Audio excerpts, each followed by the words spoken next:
Xonça, adət-ənənənin dadla yoğrulduğu, şirinliyin sənətə çevrildiyi fabrik. Burada hər bir tort, hər bir şirniyyat sanki bir nağıl qəhrəmanıdır.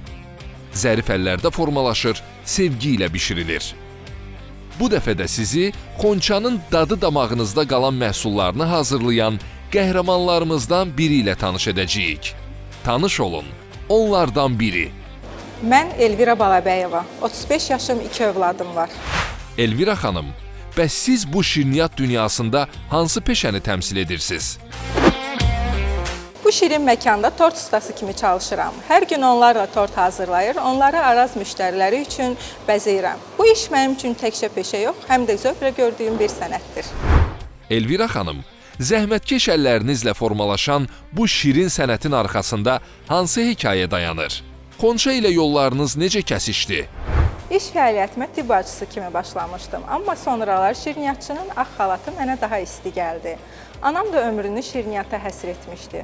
O sevgi mənə də keçdi. 2018-ci ildən bu yana onun da dəstəyi ilə Xonçada çalışıram. Tort yalnız xam mallarla deyil, insanın iç dünyası ilə da yoğrulur deyirlər.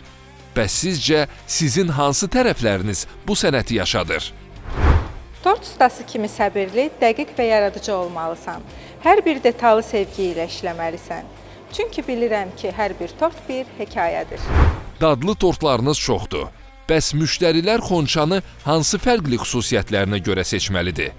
Xonça tortlarının keyfiyyəti hər addımda hiss olunur. Düzgün ölçülər, dəqiq texnologiya, keyfiyyətli ingrediyentlər. Bu bizim üçün təkcə standart deyil, həm də vicdan işidir. Bir peşəkar işçi kimi Xonça komandasında işləmək istəyənlərə nə tövsiyə etmək istəyirsiniz?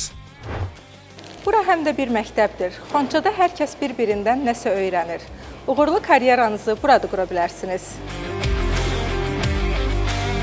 Xonça fabrikinə gələndən sonra həyatım daha da rəngarəng oldu. Nə yaxşı ki, mən də Xonçanı seçdim və nə yaxşı ki, zəhmətkeş əllərimizlə xalqımızın xidmətindəyik.